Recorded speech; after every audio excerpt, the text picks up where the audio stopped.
Bismillahirrahmanirrahim. Saudara banget, para perwira angkatan udara dan saudara-saudara hadirin sekalian. Assalamualaikum warahmatullahi wabarakatuh.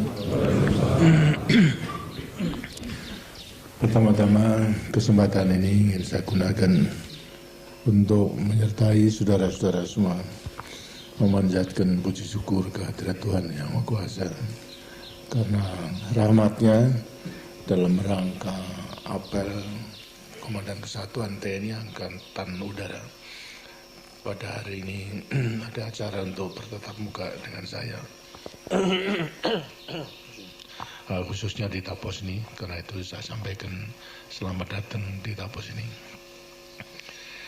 Barangkali para perwira pun juga telah banyak mendengar mengenai soal Tapos, melihat dari TV dan juga di surat-surat kabar, bahkan juga banyak yang memberitakan, dan biasanya ada yang memberitakan positif, tapi juga ada yang memberitakan dengan tujuan yang negatif, karena mereka tidak mengetahui keadaan sebenarnya daripada Tapos ini, karena memikirkan ini peternakan dari presiden. Padahal sebetulnya bukan peternakan presiden, ini peternakan daripada anak-anak dari saya yang saya bonceng untuk mengadakan riset dan penelitian. Dengan sendirinya lantas sekarang digambarkan adanya istana yang mewah, kemudian lantas adanya karena terlalu jauh dari mana? Dari Jakarta adanya helipad dan sebagainya, kemudian kolam renang dan juga ada golf course khusus untuk olahraga golf di Tapos ini. Yang semuanya tentunya nanti saudara bisa melihat sendiri semuanya itu ada atau tidak. Sebab memang ada yang termakan oleh isu-isu itu. Pernah terjadi daripada pejabat tinggi sampai datang kemari tanpa saya dengan sendirinya menanyakan kepada petugas di mana tempat istananya dan sebagainya, di mana tempat daripada helipadnya. Ditanya ya tidak ada, hanya rumah kecil yang itu yang saya gunakan tempat istirahat menunggu. Dan barangkali yang dikatakan helipad itu tempat penjemuran kopi, seperti yang gitu. Kemudian juga daripada kolam renang juga memang ada bak panjang. Bak panjang tersebut untuk menampung air, untuk persediaan minum dan mencuci kandang sebetulnya. Dan ketika golf course-nya memang ya lapangan rumput, tentunya luas, disangkanya fairway-nya daripada sehingga hampir tidak percaya, tapi setelah dibuktikan mengatakan ya semuanya tidak ada, barulah mereka itu mengerti daripada semuanya. Ini semuanya saya mengetahui bahwasanya memang dengan maksud untuk mendiskreditkan daripada keluarga dengan saya, tapi tidak apa bagi saya dan merupakan satu saya gunakan sebagai satu ujian sampai di mana dalam menghadapi semua isu-isu yang negatif tersebut.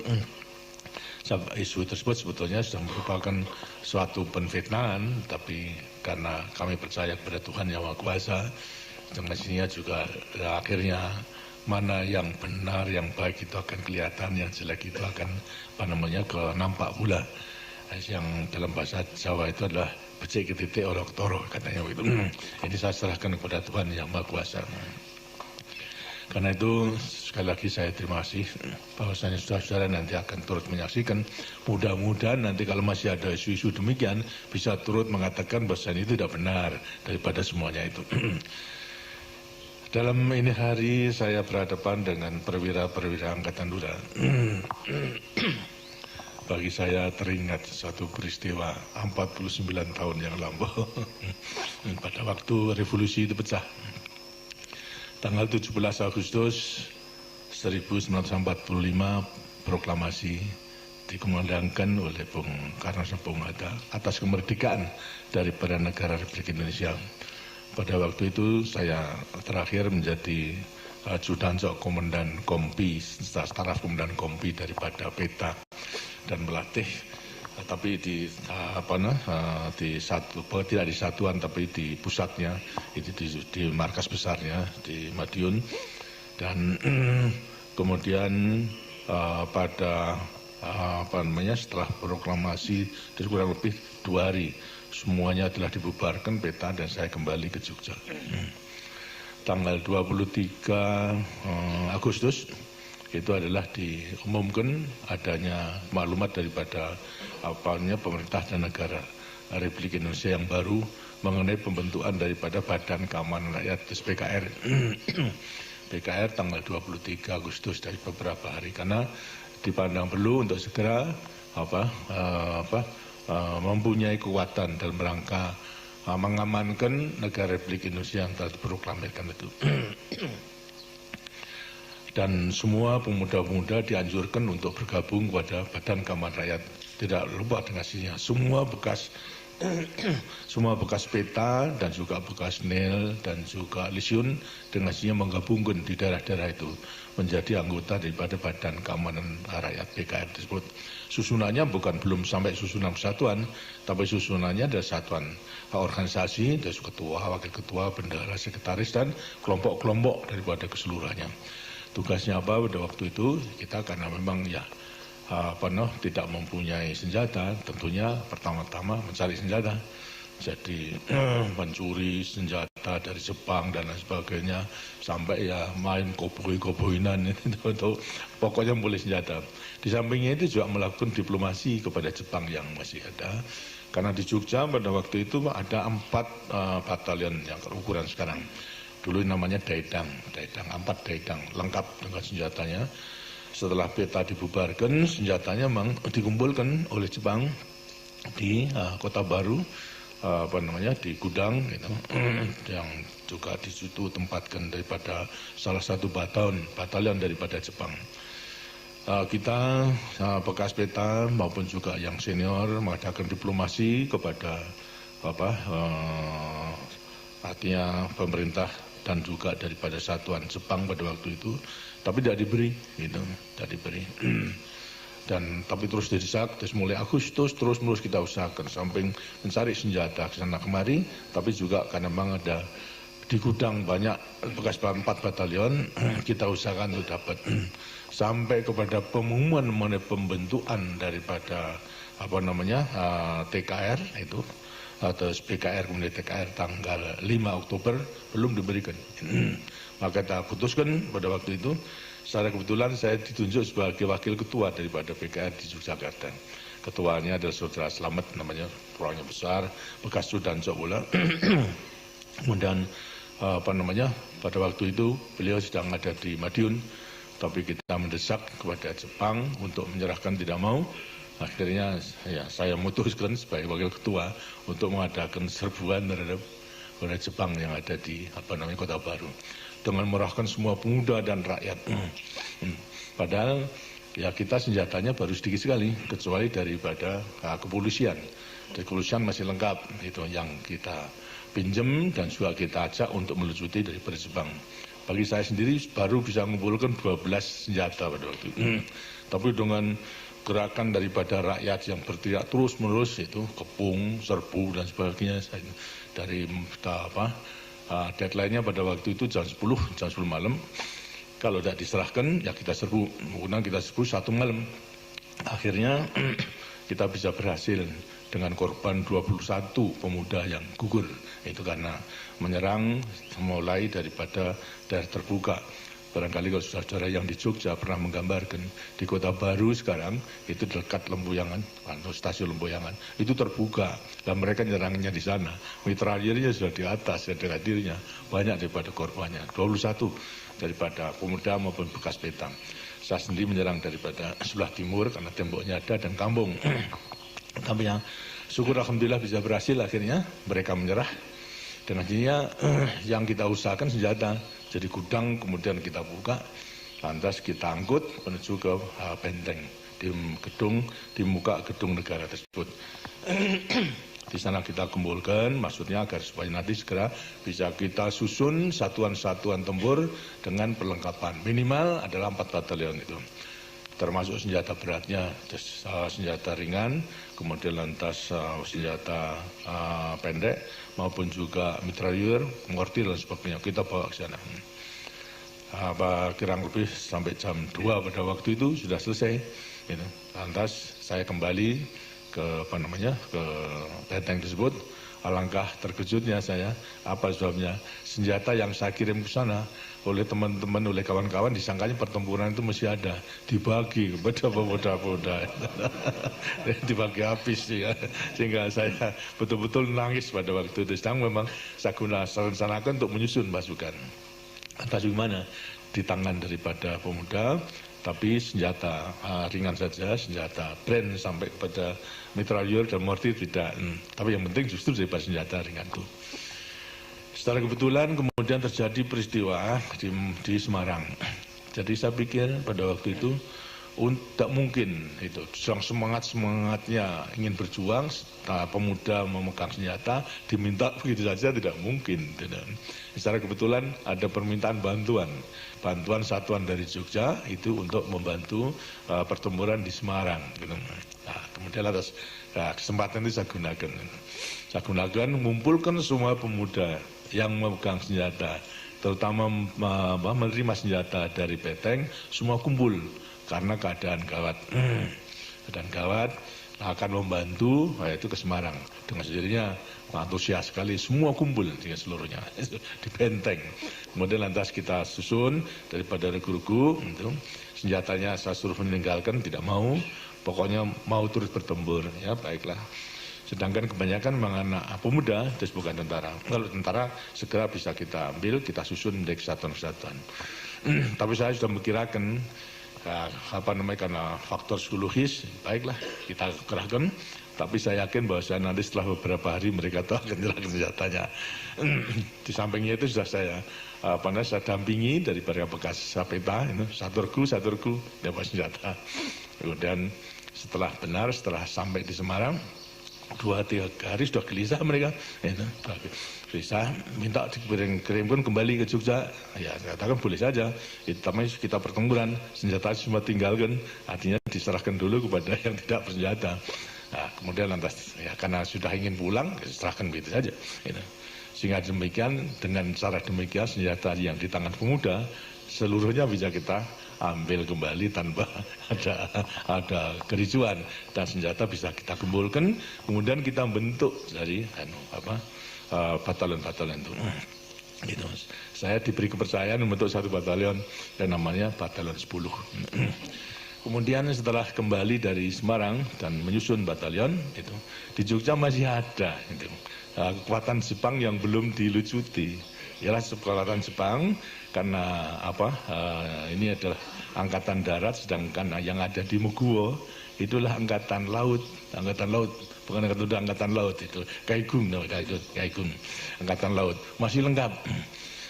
Kemudian lantas karena kita memang juga masih memerlukan senjata dan sekaligus Jepang agar supaya kita lucuti. Nah, kemudian saya putuskan untuk mengadakan serangan yang kedua, yang tadinya di Kota Baru, sekarang di Meguwo tersebut. Kita adakan serangan senja, jadi malam, sore hingga malam itu selesai. Nah, kita serang mulai jam 4 bergerak 4 sore dan jam 6 mendekati maghrib, dan setelah maghrib itu selesai, sehingga semua bisa kita lucuti. Dan di sana memang masih mereka melakukan kegiatan pendidikan penerbang, pesawat-pesawat terbangan itu masih ada. Malam itu juga kita kirim, terus ketua sudah PKR sudah datang, itu saudara Mas Slamet, kemudian lantas sekarang mencari saudara Adi Sucipto di Salatiga, itu cari maksudnya ya untuk masih mencoba. Nah, kita sudah memperkirakan akan bisa merebut itu, kemudian lantas sekarang bisa terbang atau tidak, ini bisa. Kemudian pagi hari, sore, malam, kami bisa kontak dengan Jepang yang ditahan, daripada teknisinya bisa saya tahan itu, untuk kemudian pagi-pagi benar-benar ke lapangan, ke landasan. Mereka masih tadinya sibuk memperbaiki daripada pesawat-pesawat latihan, dan memang masih ada yang bisa terbang itu. Kemudian sambil menunggu kedatangan daripada saudara Disipto, itu pun saya saya suruh mempelajari bagaimana cara menghidupkannya, bagaimana cara mengendalikan. Setelah bisa, kemudian saya coba lantas testing mulai daripada di runway itu, tapi hanya testing saja, tidak bisa terbang, Kemudian setelah begitu jam 7 seperempat dan setengah 8 sudah datang, betul. Sudah pakai petnya terbang itu sama sarung tangan. Entah saya saya baru pertama kali itu kenal, yang sudah kenal adalah saudara Slamet itu, Omar Slamet. Kemudian lantas saya serahkan ini keadaan begini, ini kira-kira bisa terbang enggak? Gitu. Dia memeriksa dan sebagainya. Saya mengatakan ini sudah saya coba, ini saya tahu ternyata. Gitu. Lantas dia mencoba, akhirnya katakan berani terbang. Coba nih, kita sudah berdebar-debar, wah bisa terbang atau tidak, itu akhirnya terbang betul. Wah kita senang jauh kan, Saudara Adi Sucipto terbang yang pertama, kemudian lantas terbang berikutnya untuk memperingati hari Sumpah Pemuda tanggal 28 Oktober. Lantas pada saat itu jangan saya serahkan, ini saudara, itu saya di sini tidak mencari pesawat terbang, tapi mencari senjata sama Jepang itu. Pesawat terbang lain yang ada, saya serahkan kepada saudara dengan pemuda-pemuda udara pada waktu itu telah dibentuk, terserah mau diapakan itu. Seluruhnya saya serahkan, gitu. Masih ada puluhan pesawat terbang. Dan saya lantas tidak mengurusi itu, dan kemudian sebagai modal untuk membentuk daripada satuan udara di Yogyakarta. Saya serahkan seluruhnya pada saudara Adi Sucipto. Dan ternyata juga sifat kepahlawannya maupun juga daripada perjuangannya segera membentuk adanya kadet-kadet muda, sehingga dengan pesawat tersebut juga mampu untuk melakukan serangan terhadap Ambarawa, walaupun mortirnya mau bomnya di pangku katanya, tapi semangatnya luar biasa daripada muda. Dan juga daripada semangat daripada saudara Adi Sucipto dengan yang satunya saudara Abdurrahman barangkali, yang berusaha menerobos artinya blokade daripada Belanda, dengan pergunakan Dakota bisa menerobos sampai kepada Burma dan juga India, dan pada waktu itu persis bisa kembali hanya kurang berapa menit saja itu sudah kedatangan daripada cocor merah kan tadi ya, dari kapal Mustang itu ditembak jatuh di Jogja. Ini pula menunjukkan kepahlawanan daripada bibit-bibit daripada Angkatan Udara, di mana saya pada waktu itu sudah menjadi komandan brigade yaitu di Yogyakarta. Jadi dengan demikian maka kita melihat bahasanya benar-benar dengan alat yang sederhana toh menimbulkan semangat pejuang yang begitu besar itu, dan berusaha tidak hanya melawan di darat tapi juga dan kemampuan daripada kolega-kolega di Angkatan Udara itu betul juga menunjukkan itu kemampuannya untuk mendidik itu perwira-perwira atau kadet-kadet atau penerbang, dan juga merobos daripada blokade daripada Belanda, dan berhasil sudah sampai, hanya kemudian mau mendarat dapat diserang oleh Belanda sampai jatuh dan gugur sebagai pahlawan yang kemudian tetap kita kenang. Ini antara lain tentunya juga akan tetap menjiwai, artinya akan mewarisi daripada para perwira-perwira Angkatan Udara sekarang, daripada jiwa dan semangat daripada para pejuang-pejuang yang terdahulu itu. Dan sekarang walaupun para perwira-perwira generasi sekarang dan seterusnya tidak akan mengalami perjuangan seperti perintis-perintisnya, tapi jiwa dan semangat perjuangan itu dengan sendirinya diwariskan. Dan semua ini ada terpatri di dalam Sabta Marga dan Sumpah Prajurit dalam Sabta Marga. Jadi pada Sabta Marga semua prajurit memberikan bekal kepada semua anggota Tentara Nasional Indonesia baik darat, laut, udara maupun ABRI kan termasuk polisi, adalah jiwa dan semangat daripada perjuangan pendahulu-pendahulu kita atau perintis dan pelopor-pelopor daripada pembentukan Angkatan Bersenjata Republik Indonesia. Kalau kita memang menyelami bahasanya warisan itu adalah tidak hanya jiwa prajurit yang profesional, tapi juga jiwa pejuang. Terus diwariskan jiwa pejuang, coba sebagai pejuang prajurit, prajurit pejuang. Dan ini semua terpatri di dalam Sabta Marga itu. Kalau kita melihat atau mendalami daripada marga ke-1, ke-2, dan 3, jelas itu jiwa kejuangan itu diwariskan kepada kita. Sedangkan marga ke-4, 5, 6, 7 adalah jiwa keprajuritan, jiwa prajurit profesional. Pertama mengenai marga ke-1 daripada Sabta Marga yang mengatakan kami warga negara kesatuan Republik Indonesia yang bersendikan Pancasila. Yang berarti jelas bahasanya kita masing-masing sebagai Tentara Nasional Indonesia selalu berpegangan sebagai warga negara itu, negara kesatuan Republik Indonesia yang bersendikan Pancasila. Jadi Pancasila sebagai sendi negara kesatuan Republik Indonesia itu betul-betul harus kita pegang teguh. Kemudian yang marga kedua adalah kami patriot Indonesia, pendukung serta pembela ideologi negara yang bertanggung jawab dan tidak mengenal menyerah. Betapa kesetiaan yang harus kita buktikan terhadap kesetiaan terhadap Pancasila tersebut. Kemudian adalah marga ketiga kalau tidak salah kami kesatria Indonesia takwa kepada Tuhan Yang Maha Kuasa serta membela kebenaran dan keadilan. Ini pun juga demikian, kita selalu berpegang teguh kepada iman dan takwa kita kepada Tuhan Yang Maha Kuasa. Selalu kita gunakan sebagai gandulan atau sebagai pegangan dalam mewujudkan jiwa dan semangat kejuangan sebagai pejuang itu. Terus terhadap Pancasila benar-benar kita itu tidak boleh main-main. Jangan kemudian lantas sekarang ya dianggap ya hanya disumpahkan saja, tapi tidak akan dipraktekkan. Seharusnya memang dipraktekkan dengan sebaik-baiknya. Nah, sekarang kalau memang demikian, tentunya juga itu lantas kita berpegang teguh mengakui Pancasila sebagai sendi negara. Selanjutnya lantas Pancasila yang mana yang kita pegang itu. Karena masalahnya banyak Pancasila versi yang dikemukakan, terutama karena memang Pancasila sebagai dasar negara. Bagi kita dengarnya Pancasila sebagai dasar negara dan kemudian dikembangkan dalam Orde Baru itu sebagai ideologi bangsa dan juga sebagai pandangan hidup dalam kehidupan kita bernegara, berbangsa, dan bermasyarakat, ya Pancasila yang lahir bersama-sama proklamasi.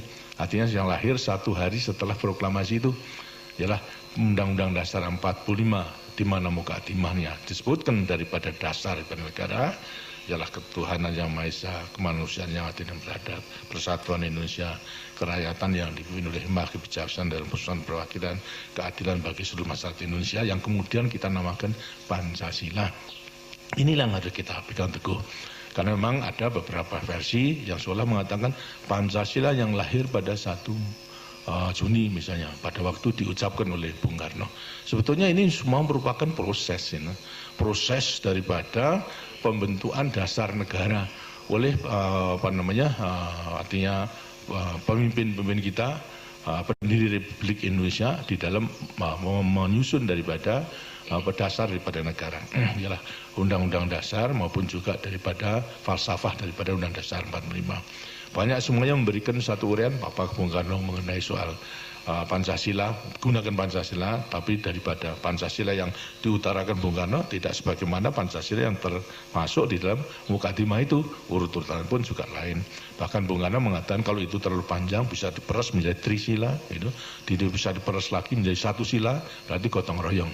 Itulah daripada ide pemikiran-pemikiran daripada Bung Karno. Lainnya pun juga demikian. Muhammad Yamin, kemudian lantas Pak Tongmo juga semua mengajukan daripada semua, dan akhirnya sebetulnya apa yang pada persidangan yang pertama daripada panitia adalah mengenai lahirnya Jakarta Charter itu, di mana sila pertama sebetulnya disantumkan ketuhanan dengan kewajiban menjalankan syariat Islam bagi pemeluk agama Islam itu. Nah, setelah disusun ini sebetulnya, tapi kemudian persis akan diproklamasikan sudah dan akan disahkan, kemudian ada yang tidak setuju, terutama Indonesia bagian timur, dari kawasan timur, Kalau itu tetap dilaksanakan, maka tidak akan mengikuti, berarti perpecahan. Jadi proklamasi tidak akan didukung oleh persatuan-kesatuan seluruh wilayah negara Republik Indonesia yang telah kita proklamirkan itu. Akhirnya dengan segala kebijaksanaan termasuk pula daripada pemuka-pemuka agama Islam, terus ulama-ulama dan sebagainya, semuanya bisa dihilangkan, diganti dengan ketuhanan yang Maha Esa. Jadi mengenai dengan kewajiban syariat Islam dicorek seluruhnya. Ini merupakan satu kebijaksanaan, suatu jiwa besar yang ditunjukkan oleh para ulama. Saya kira bisa mengerti para ulama begitu, bisa menerima apa sebabnya. Ya karena masalahnya sebetulnya yang mengaku agama Islam itu sebenarnya wajib untuk menjalankan syiarnya. Tapi dalam rangka ketuhanan yang Maha Esa sebetulnya merupakan tauhid daripada Islam itu sendiri. Hanya mengakui satu Tuhan. Dan Tuhan yang Maha Esa.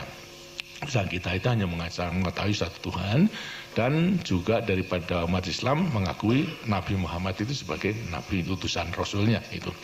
Dengan syahadat yang sebenarnya kita ucapkan bagi mereka yang beragama Islam. Kemudian dengan demikian diputuskan lahirlah Undang-Undang Dasar 45 dengan Pancasila sebagaimana yang tercantum di dalam mukadimah daripada Undang-Undang Dasar 45 itu. Nah, oleh karena itu bagi kita tidak ada lain yang kita terima sebagai Pancasila sebagai sendi negara yang kemudian harus kita bela, ya Pancasila yang lahir satu hari sesudah proklamasi itu, pada tanggal 18 Agustus 1945. Yang kemudian mengalami daripada berbagai perubahan karena memang perjuangan kita menghadapi pembentukan daripada Republik Indonesia Syarikat, kemudian lantas berubah undang-undangnya, lantas undang dasarnya, lantas juga menghadapi daripada ini mengenai pembentukan negara Republik sementara dengan undang-undang dasar pun juga berubah, dan kemudian lantas ini merupakan undang-undang dasar sementara. Dan kemudian untuk dapat menyusun undang-undang yang tetap diadakan pemilihan anggota Dewan Konstituan dan kemudian bersidang untuk menentukan mengenai undang-undang dasar dan haluan garis besar undang-undang dan juga daripada falsafahnya. Tapi ternyata 4 tahun tidak ada berhasil. Karena sama kekuatan tidak bisa menentukan, tidak pernah mencapai 2/3 dari forum yang harus menentukan mengenai sahnya daripada undang-undang dasar yang baru yang perlu mengganti daripada undang-undang dasar. Akhirnya lantas sekarang ya perjuangan kita tidak bisa terus-menerus menunggu Dewan Konstituan untuk menyusun undang-undang dasar, lantas diputuskan kembali kepada Undang-Undang Dasar 45 dengan dekret daripada Presiden itu. Yang sekarang dengan sininya lantas karena sudah didekretkan Dewan Konstitusi tidak bisa menyusun daripada Undang-Undang Dasar tetap yang masih berlaku dari Undang-Undang Dasar sementara Republik. Sekarang didekretkan kembali kepada Undang-Undang Dasar 45. Dan yang menjadi pegangan daripada kehidupan kita bernegara, berbangsa dan bermasyarakat adalah Undang-Undang Dasar 45 dengan Pancasila yang tercantum di dalam mukadimah tersebut. Inilah yang saya kira perlu kita pegang teguh, yang kemudian lantas kita laksanakan. Tapi saudara-saudara mengetahui bahasanya walaupun toh sudah kembali kepada Undang-Undang Dasar 45 dengan dekret daripada Presiden, pelaksanaannya sampai kepada tahun 65 tidak sesuai dengan apa yang tercantum dalam Undang-Undang Dasar 45, khususnya dalam rangka melaksanakan mungkin juga merupakan konsep perjuangan daripada Bung Karno itu. Bagaimana dalam membawa daripada kelangsungan perjuangan bangsa Indonesia untuk mencapai daripada cita-citanya itu. Dilihat daripada segi ideologi memang kita bisa mengerti kenapa tidak segera diterapkan sebagaimana yang tercantum di dalam Undang-Undang Dasar 45, baik mengenai lembaga-lembaga tinggi negaranya maupun juga kekuasaan daripada Presiden, mandataris dan lain sebagainya itu. Karena apa? Sebenarnya Bung Karno juga itu selalu mengatakan kepada kita, dilihat daripada segi ideologi, landasan perjuangan ideologi Bung Karno sebetulnya Marxis gitu. Marxis. Marxisme itu adalah landasan, tapi yang diterapkan di Indonesia. Itu Marxisme yang diterapkan di Indonesia. Selain daripada Marxisme yang diterapkan di Eropa Timur, di Moskow, di Rusia dan sebagainya. Perbedaannya apa? Kalau Marxisme, Leninisme sampai pada komunisme diterapkan di sana adalah merupakan perjuangan kelas. Jadi daripada rakyat pada dasarnya merupakan kelompok yang tidak turut memiliki alat produksi, apa itu pabrik, apakah itu tanah dan sebagainya, tidak turut memiliki. Itu merupakan kaum proletar sendiri. Sehingga demikian kaum proletar itu yang sekarang harus disusun untuk memegang kekuasaan, sehingga berlakulah diktator proletariat di negara-negara komunis itu. Sekarang di Indonesia itu tidak demikian. Walaupun kecil, rakyat Indonesia itu ikut turut memiliki alat produksi, ikut turut memiliki tanah menjadi sumber daripada kehidupannya. Ikut turut memiliki misalnya alat-alat pandai, jahit dan sebagainya. Terus lain. Ini digambarkan oleh Bung Karno sebagai seorang yang namanya marhen. Marhen itu adalah sepetani yang mempunyai sawah kecil. Karena itu lantas sekarang untuk menerapkan itu, diterapkan seperti keadaannya si petani namanya marhen itu, lantas sekarang Marxisme yang diterapkan di Indonesia adalah marhenisme. Tapi pada dasarnya adalah Marxis. Karena itu dalam mempraktekkan mengenai setelah kembali dekret Presiden 5 Juli itu 59, bahasanya ya tidak meninggalkan daripada jiwa dan semangat Marxis itu. Buktinya apa? Buktinya adalah lantas kemudian mengembangkan daripada perjuangan beliau mengenai mempersatukan semua kekuatan dan ideologi. Diajak semua kekuatan dan mempunyai ideologi itu dalam pesta satu meja, itu yang kemudian lantas bersama-sama untuk mencapai cita-citanya. Gitu. Nah, dalam rangka inilah kemudian lantas timbul Nasakom itu, nasionalis, komunis dan agama itu. Nah, ini yang kemudian menjadi pusat daripada kuat pemikiran Bung Karno. Dan ini sudah saya saya ketahui sejak tahun 58. Pada waktu saya menjadi Panglima Divisi Diponegoro.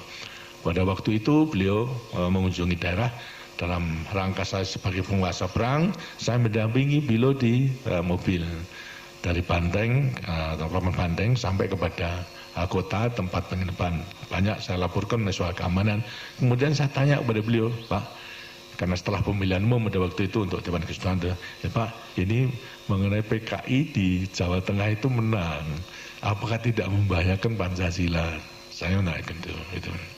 Karena ideologi Pancasila sama ideologi daripada komunis dengan sini akan mendirikan negara komunis juga. Dan ternyata sekarang sudah menang, apa tidak membahayakan daripada Pancasila? Beliau menjawab misalnya bahwa kan kenyataan PKI itu mendapat dukungan daripada rakyat. Merupakan kekuatan yang harus kita perhatikan, kita perhitungkan. Karena itu harus kita berjuang untuk menjadikan PKI itu adalah PKI Pancasila. Nah, saya nanya, apa mungkin Pak? Nah, beliau mengatakan ini perjuangan ini bapakmu, serahkan kepada saya. Kamu udah usah turut-turut, gitu. Nah, ya sudah. Di situ saya sudah melihat bahwasanya beliau tidak akan menghilangkan daripada PKI, akan menggunakan. Kemudian apalagi juga setelah kemudian lantas konsep Nasakom tersebut tidak hanya ke dalam negeri, tapi juga sudah dijual luar negeri lewati pidato beliau di Perserikatan Bangsa-Bangsa itu. Jadi tahun 58 saya sudah menanyakan apa tidak membahayakan. Nah, kemudian terjadi mengenai soal KUB G30 SPKI. Secara kebetulan saya mempunyai kepercayaan untuk mendampingi mengatasi daripada keseluruhannya, sehingga saya tinggal saja. Lah Pak, saya dulu kan sudah tanya bahasanya PKI Pak tidak membahayakan Pancasila. Yang kemudian lantas ternyata sekarang demikian. Tapi beliau masih mengatakan itu mengenai peristiwa G30S dan meninggalkan jenderal-jenderal itu dalam revolusi hanya merupakan suatu hal yang kecil. Yang kita juga agak deg-degan, agak mosok meninggal gugurnya daripada jenderal-jenderal hanya merupakan suatu kejadian yang kecil. Baiklah gitu. Tapi bagi saya bukan jenderalnya, benar-benar PKI komunis itu sudah mengancam Pancasila. Itu bagi saya. Tapi bagi beliau adalah masih berusaha pada konsepnya untuk mempersatukan daripada ideologi. Karena itu setelah G30S konfliknya itu timbul dalam mengatasi situasi demikian. Ada perbedaan di antaranya konsep rakyat mengharapkan, menginginkan PKI itu dibubarkan karena sudah berulang-ulang untuk mengadakan coup dan sebagainya. Sedang Bung Karno itu adalah tetap ingin mempertahankan daripada PKI dalam rangka konsep nasakomnya itu. Ini semua tersirat di dalam dialog saya secara empat mata di antara beliau dengan saya itu mulai 2 Oktober sampai kepada 10 Maret berulang-ulang gitu. Saya terus dimarahi terus saja, tapi saya dimarahi apa boleh buat tapi untuk perjuangan. Tapi saya tidak menunjukkan daripada sifat menentang. Saya menunjukkan bahasanya, Pak, ini rakyat itu masih percaya gitu. Kalau Bapak tidak menentang arus dari rakyat, percayalah gitu. Semua itu masih mendukung untuk menyelesaikan revolusi ini gitu. Tapi ya beliau tetap berpegang teguh dan selalu mengatakan, kamu sebagai prajurit, saya panglima tertinggi gitu. Harus tunduk pada saya, bubarkan itu kami sama KAPI. Saya katakan, Pak, ya kasihan. Wong ini yang mendukung pada perjuangan itu baru bubarkan. PKI itu yang harus bubarkan. Marah lagi daripada beliau. Jadi terus menerus begitu, dan akhirnya pada waktu menyadarkan pada saya lagi, kamu harus tahu bahwa saya ini tidak lagi menjadi pemimpin Indonesia. Saya ini sudah menjadi pemimpin dunia. Saya sudah terlanjur menjual konsep Naskom itu kepada dunia. Sekarang saya harus bubar PKI. Berarti kan menyabut daripada konsep saya. Di mana muka saya terhadap dunia itu? Ini menjadi alasan. Ya, kemudian saya jawab, kalau begitu gampang Pak. Bagaimana?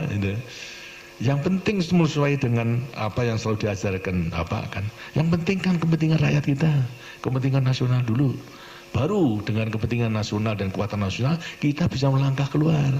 Kalau kita tidak mempunyai kekuatan di dalam, ya apa yang harus kita lakukan keluar? Karena kalau caranya demikian, itu gampang. Gitu. Jadikan saya bumper, saya bilang. Gimana? Saya akan bubarkan PKI. Tapi nanti kalau sudah dengan demikian, lantas dunia itu melihat bahasanya yang membubarkan PKI bukan Pak, tapi saya. Gitu. Tapi setelah itu kemudian banjir, setelah minta supaya digongi untuk keperluan ke dalam, itu supaya ke dalam rakyat benar-benar daripada pembubaran PKI, walaupun saya membubarkan, toh Bapak menyetujui sehingga rakyat bisa mendukungnya. Gitu. Karena kan tidak bisa, nggak bisa ya susah kalau begitu. Kemudian akhirnya tanya, sudah berulang-ulang itu dari tanggal 20 Oktober sampai kepada 10 Maret, sebelumnya 11 Maret itu. Akhirnya entah beberapa hari sebelumnya 1 Maret itu, perubahan Maret ini. Saya masih belum sakit pada waktu itu, dipanggil gitu. Berdua, lantas beliau dalam keadaan santai, pakai celana kolor sama kaos saja. Saya itu ada apa? Lantas saya ya minum dan sebagainya. Akhirnya menanyakan saya sambil jawab, jane aku iki arep kok kapake. Dosa saja. Jadi saya juga madeg pada waktu itu Pak. Itu sangat longso gitu melihat itu. Lantas saya mengatakan pada beliau, Pak, jadi Bapak belum ngerti. Begini, kan Bapak sudah tahu kalau saya itu anaknya petani, anaknya orang kecil gitu.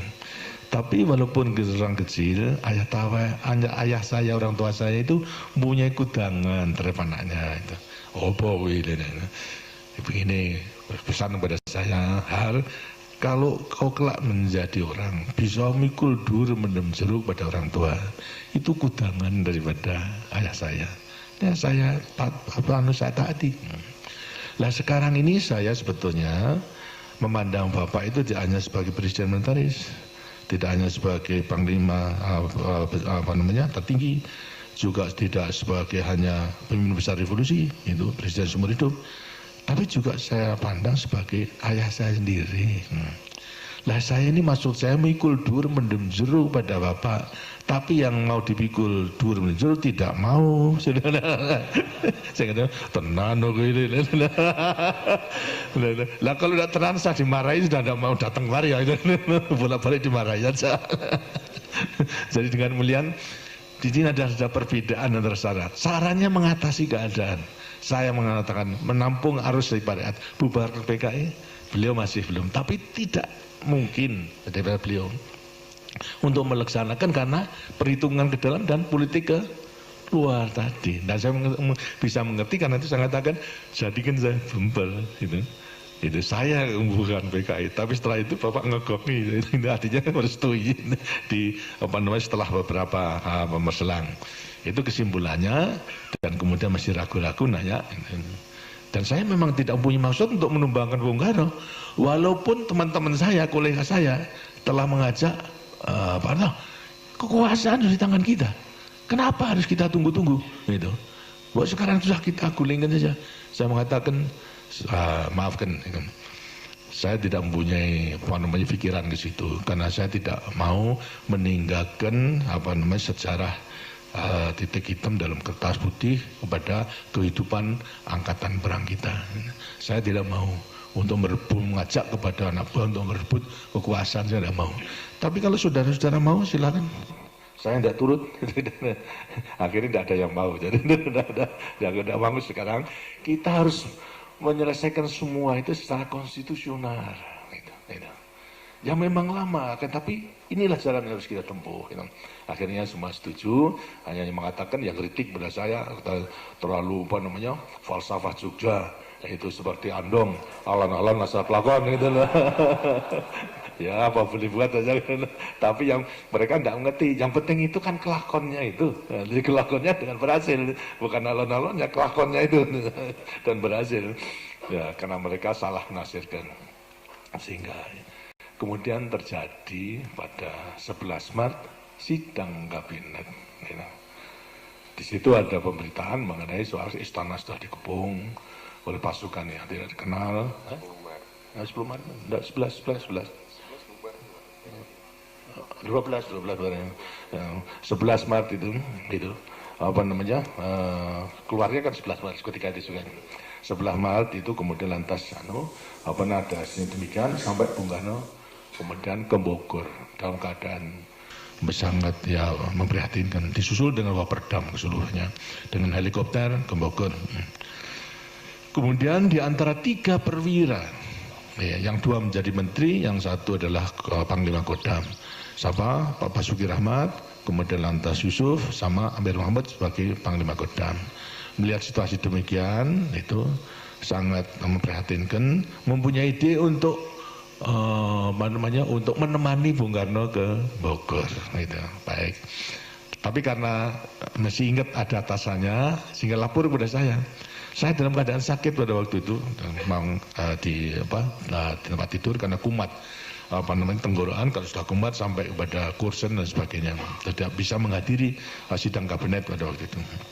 Kemudian datang ke rumah, menceritakan semua kejadiannya. Lalu minta izin untuk menemani Bung Karno di Bogor. Saya izin, silahkan, baik. Lantas tanya, pesan apa Bapak? Saya mau pesan 1, sampaikan salam dan hormat saya. Yang kedua, sampaikan kalau saya sakit, itu tidak bisa hadir tadi. Yang ketiga, sampaikan aja, kalau saya diberi kepercayaan, keadaan ini saya atasi. Itu saja. Terus tidak macam-macam. Jadi saya hanya mengatakan, kalau saya diberi kepercayaan, keadaan ini akan saya atasi. Dengan demikian, saya perhitungkan bahwasanya segala lamanya dialog antara beliau dengan saya itu, beliau sudah menangkap itu, Lantas ini berangkat. Setelah datang ke sana, ya lapor dan sebagainya, semua dimarahi dengan sendirinya. Saya menteri, kemudian sampai terjadi demikian. Kemudian lantas sampai, bagaimana cara mengatasinya? Ya, aja Pak, percayakan aja pada Pak Harto. Marah lagi, udah bilang beliau, kurang apa saya percaya benar. Sudah diberi pangkat naik, jadi lain sebagainya. Ya tapi barangkali perlu tertulis. Nah, baru kemudian ya kalau begitu dibuat surat tertulis, dibuat 3 jenderal, ditambah dengan semua Waperdam, Bandrio, kemudian Pak Lemena sama Khairul Saleh, terus sekretaris Sabur itu dibuat. Akhirnya kemudian ditandatangani.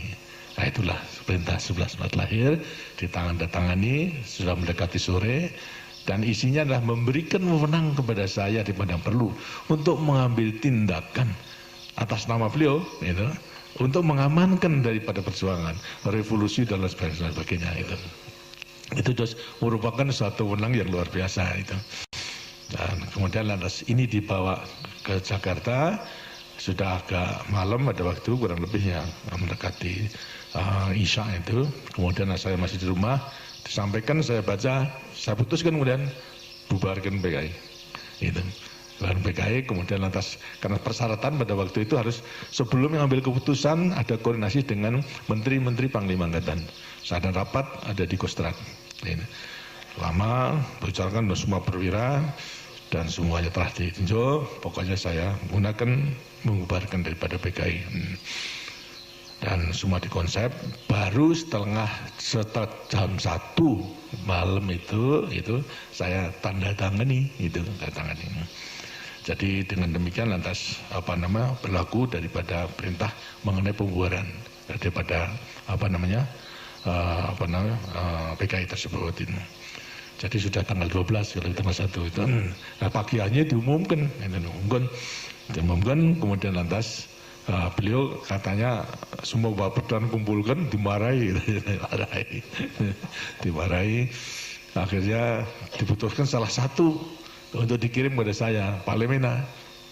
Tanggal 13 itu dikirim. Kemudian tanya ke Pak Haji Salim, karena setelah selesai kemudian saya kembali lagi ke rumah untuk istirahat. Karena Pak Lemena mengatakan, kalau saya manggil saya dan Mas Harto, apa enggak keliru itu bubaran PKI itu? Saya berkata enggak, itu di surat perintahnya tidak ada. Ya memang enggak ada, tidak ada gitu. Kalau ada kalau sudah setuju bapaknya begitu. Pokoknya marah, kita dimarahi. Sudahlah, saya bertanggung jawab. Beliau tahu kalau saya bubarkan PKI, beliau tahu. Enggak percaya udah. Kemudian setelah beberapa hari kembali, lantas Bung Karno dari Bogor kembali Jakarta, saya sudah agak baik, saya jemput. Pakai helikopter di muka istana, saya jemput, saya laporkan, Pak, ini keadaan demikian. Terus saya katakan PKI sudah saya bubarkan, itu tinggal Bapak sekarang ngagongi. Saya takir bentar, saya tinggal ngagongi. Ya itu nanti pikir dulu itu. Jadi yang nggak marah beliau. Orang sudah tahu saya ada bubarkan PKI karena mereka jalan yang terbaik itu yang sekarang untuk mengatasi keadaan konflik daripada pada waktu itu. Nah, kemudian lantas berjalan, ada suatu saat, kemudian lantas timbul adanya upacara, kalau tidak salah mengenai Maulid Nabi bulan Juni pada itu Maret. Nah, biasa diadakan upacara di istana. Saya menjemput beliau, mengantarkan, dan saya didengar saksikan oleh sekretaris militer, Saudara Suryo Sumeno pada waktu itu, bekas Panglima Divisi Diponegoro, mendampingi saya menjawil kepada beliau, Pak, ini kesempatan yang baik untuk ngegongi daripada apa yang setelah saya lakukan. Beliau mengatakan, ya nanti, ya, saya sudah senang, ya nanti akan saya lakukan. Karena dalam amanat tentu ada kesempatan. Saya katakan, tidak perlu bos yang perintah saya. Tapi apa yang dilakukan Harto itu saya mengetahui, itu saja sudah cukup. Ya nanti ini. Nah itu ngantarkan upacara pidato daripada beliau itu amanat. Enggak keluar. Enggak keluar itu. Kemudian lantas santurin lagi di jalanan di antara istana tanya, kok enggak keluar Pak? Wah lain kali. Wah ya susah gitu. Nah kemudian lantas terjadi daripada satu permintaan daripada MPRS mengenai penjelasan dari Presiden mengenai terjadinya G13 PK itu. Ini diminta dengan bagaimana atau penjelasannya itu. Tapi yang keluar bukan penjelasan, tapi pidato Nawaksara, ya, sebagai Nawaksara yang mengatakan, yang membela daripada konsepnya. Nah kemudian nimbul sekarang sudah merupakan konfrontatif antara presiden dengan legislatif. Lah saya sudah tidak bisa buat apa-apa. Nah, itu. Nah, sampai kepada masih pada waktu itu belum jelas, tapi tidak diterima minta dilengkapi. Gitu. Ya. Masih dilengkapi juga sama saja. Sehingga akhirnya karena tidak diterima, konsekuensinya apa? Ya mandatnya dicabut. Gitu. Nah, kemudian setelah dicabut, bingung siapa ini yang harus melanjutkan daripada ini. Dia mengatakan, ya Pak Harto, enggak, saya tidak mimpi menjadi presiden, tidak mempersiapkan diri menjadi presiden, tidak mempunyai pengetahuan untuk jadi presiden, karena silakan untuk memilih orang lain. Semuanya lantas tidak ada persoalan antara 9 partai tersebut, sehingga akhirnya kembali kepada apa landasan ini. Dalam keadaan darurat demikian, MPRS tidak bisa memilih. Akibatnya akhirnya nanti diputuskan, udah kalau begitu percayakan kepada pengemban TAP MPRS nomor 9. Karena apa? Super Semari telah dikukuhkan oleh MPRS sebagai TAP nomor 9. Terus mempunyai kekuatan konstitusional. Ya. Pengemban Super Semar yang telah ditetapkan menjadi TAP nomor 9 sekarang melaksanakan kefakiman tersebut, diangkat sebagai presiden. Saya katakan, ya, karena saya tidak sanggup dan itu bang sebetulnya pengemban TAP MPRS itu yang ditugaskan, saya minta supaya diangkat menjadi penjabat saja. Gitu. Jadi penjabat itu ada sejarahnya, karena saya tidak menyanggupkan diri untuk menjadi presiden. Gitu. Jadi pengemban TAP MPRS nomor 9 sebagai kelanjutan daripada Super Semar itu sebagai penjabat presiden. Gitu. Nah, kemudian lantas saya terima yang dilaksanakan setelah 1 tahun dan ternyata kemudian diangkat menjadi presiden. Walaupun juga MPRS pada waktu itu terus tahun 68 terus tahun 67 tidak bisa melengkapi dengan satu GPN, tidak bisa. Lantas wakil presiden juga belum diangkat, hanya presiden saja. Ditugaskan oleh MPRS untuk melaksanakan pembangunan 5 tahun. Inilah sebabnya daripada kenapa sampai MPRS tidak bisa menentukan garis besar negara.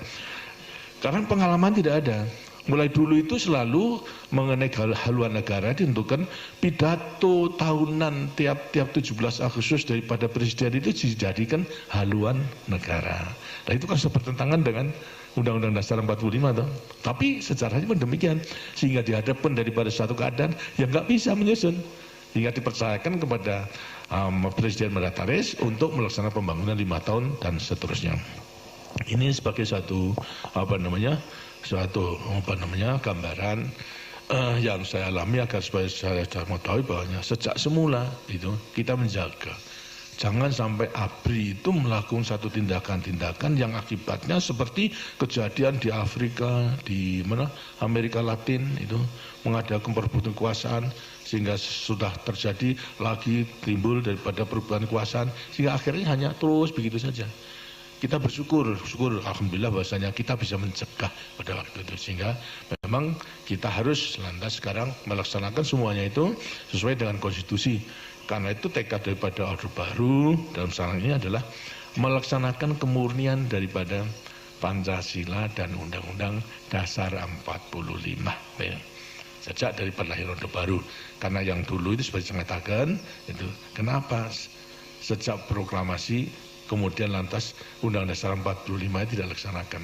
Kita bisa mengerti karena memang situasi kondisi dalam negeri dan dunia pada waktu itu mungkin kalau kita segera melaksanakan akan dicap sebagai negara cetakan daripada Jepang, negara diktator dan sebagainya. Itu bisa mengerti. Tapi justru setelah kembali kepada dekret kok masih begitu sampai Nasakom ditegakkan sehingga akibatnya memberi kesempatan kepada PKI untuk menyusun kekuatan dan akhirnya merebut daripada kekuasaan yang kemudian bisa kita tumbangkan itu. Ini hendaknya agar supaya merupakan warisan sejarah yang tetap kita pegang teguh dan selalu akan menjiwai daripada Tentara Nasional Indonesia. Saudara sekalian, pegangan kita tetap di sini pada Sumpah Prajurit jam Sabta Marga. Jadi Sumpah Prajurit Sabta Marga dalam arti juga berpegang teguh kepada Pancasila dan Undang-Undang Dasar 45, jelas Pancasila dan Undang-Undang Dasar 45 yang lahir satu hari sesudah proklamasi. Ini yang pegang teguh. Kemudian barangkali juga saudara perlu mengetahui dalam implementasinya berpegang teguh kepada Sabta Marga itu dalam menghadapi peristiwa G13 PKI. Sebenarnya kita mengetahui bahwasanya Partai Komunis dimanapun juga itu perjuangannya menimbulkan kontradiksi, pertentangan. Jika ada pertentangan kemudian bisa manfaat untuk musuh daripada kekuatan, dan kalau sudah kuat itu semua lawannya kan habiskan gitu. Tidak ada yang tinggal.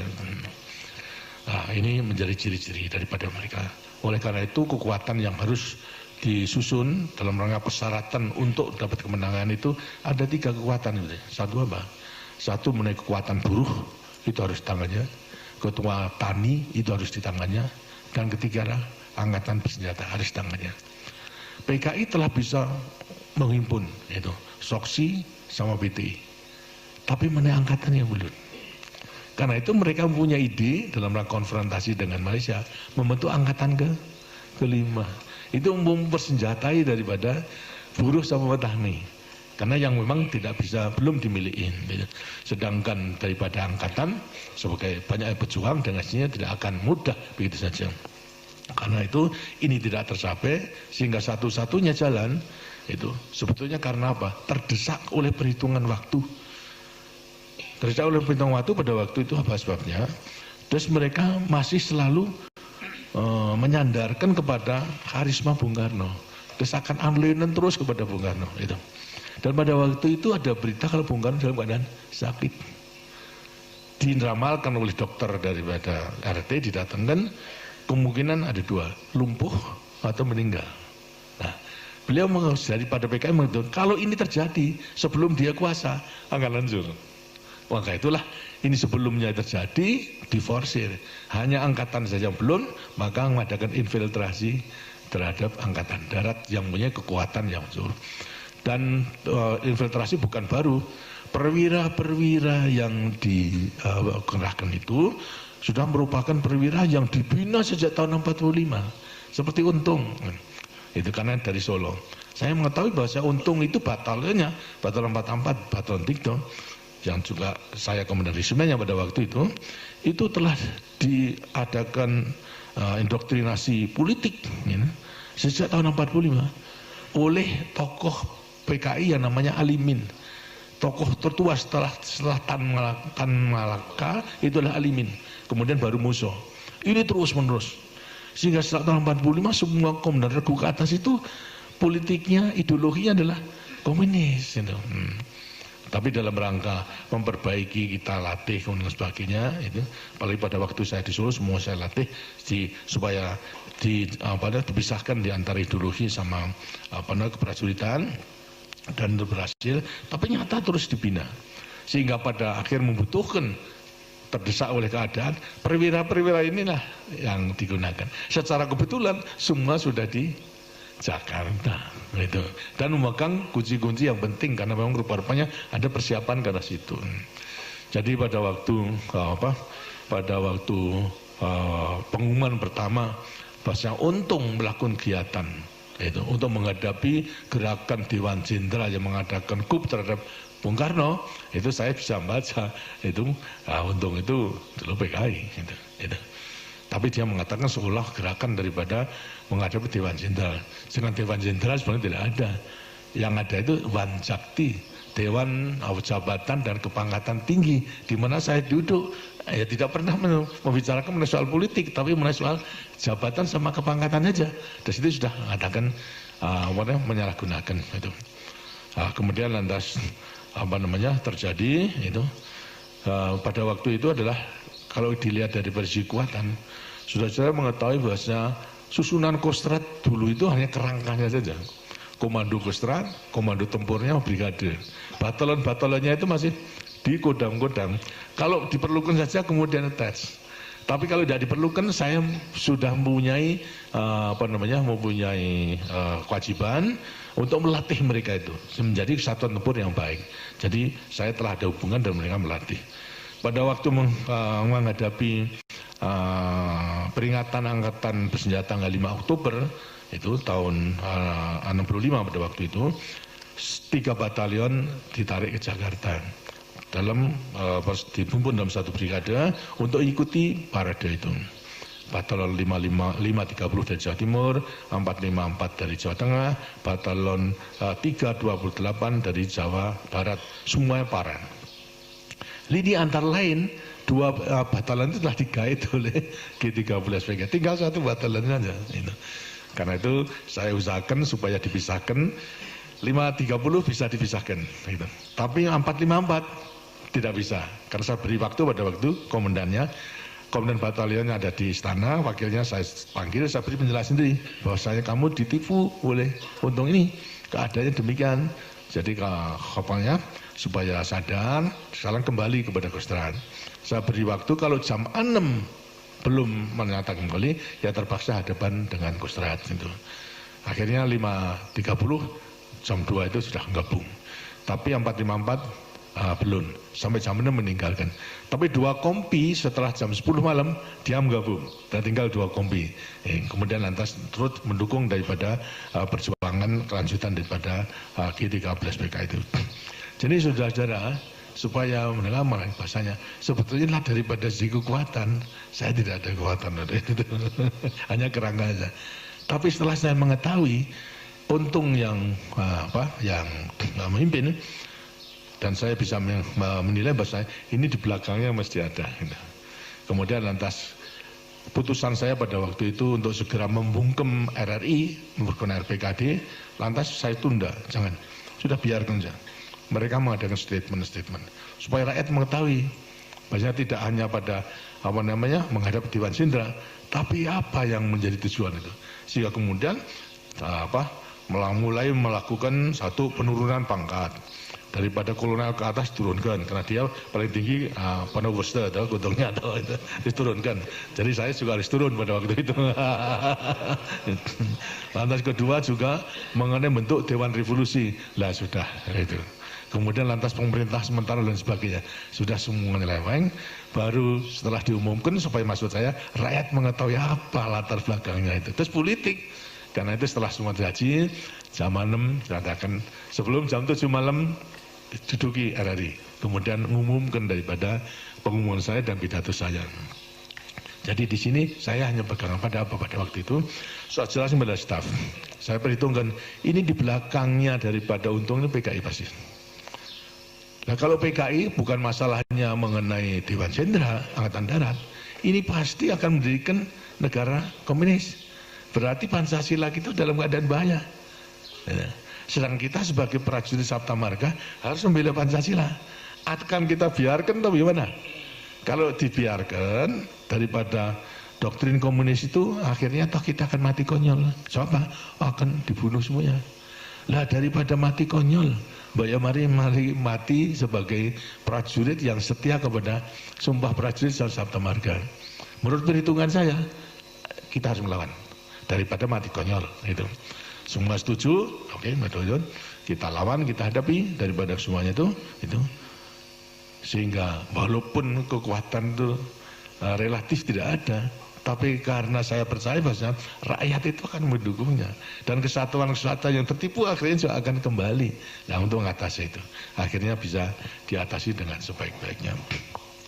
Inilah pertama mengenai nilai daripada kesetiaan kita kepada negara dan bangsa yang berdasarkan Pancasila dan Undang-Undang 45, daripada para prajurit yang betul-betul kalau setia berpegangan kepada sumpah prajurit dan Sabta Marganya, tidak akan menjadi masalah. Karena itu selalu saya katakan, itu tidak perlu repot-repot daripada kita menggunakan teori apa-apa, pegang aja lah kepada Pancasila dan juga Sabta Marga. dalam memperbesar pengabdian kita negara pada bangsa. Tidak melihat kepada orangnya, kita tidak ingin patuh kepada orangnya, tapi adalah berpegang kepada cita-cita perjuangan kita. Kalau kita patuh pada orangnya itu dalam rangka orang yang mengemban tugas daripada negara dan bangsa itu. Ini saya harapkan dan sekarang memang sudah kita buktikan bahwasanya dalam rangka melaksanakan kemurnian Pancasila dan Undang-Undang Dasar 45.